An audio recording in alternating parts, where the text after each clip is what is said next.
So in this lecture, our goal is to simplify our lives by using a Makefile. And what I'm going to do is ask you to go to the course resources for this lecture and download the makefile.zip that you'll find there.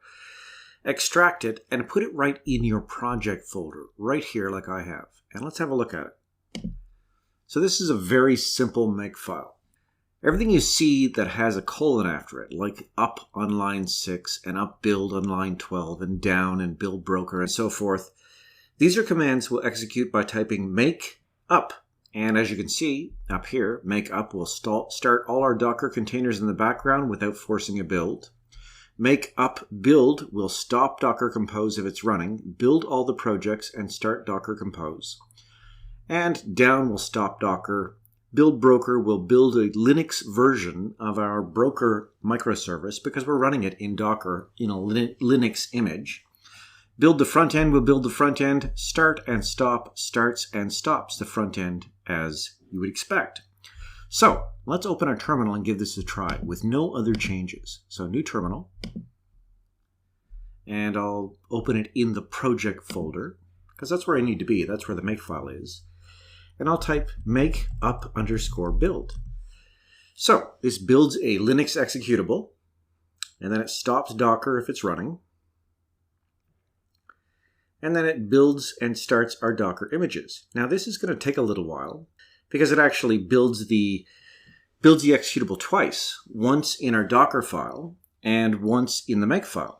So now I just cleared the screen and I can type make start, and that will start the front end. And it's running now. So I can go to my web browser and open a new tab and go to, say, localhost. And there it is. It's working. And if I test the broker, it actually hit the broker and gave me a response back. And that's pretty good. Let me go back to my IDE. There it is. And hide the terminal. And open up the broker service Docker file. Now I'm going to make things a little bit faster simply by deleting all of these lines, everything from 1 to 14. There's no point in building the executable twice. And all I have to do now is delete everything right here. And this will speed up the build process. So with that change, if I bring up my terminal again and open it again in the project folder and clear the screen, and type make up _ build, it should go a lot faster this time.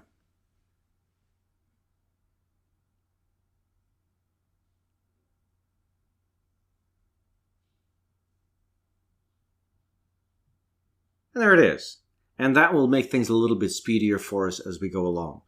Now it's actually, oddly enough, slower doing this build on the Mac than it is on this Windows machine, but that's just because my Mac is about 7 years old and my Windows machine is considerably newer. All right, with that, let's move on.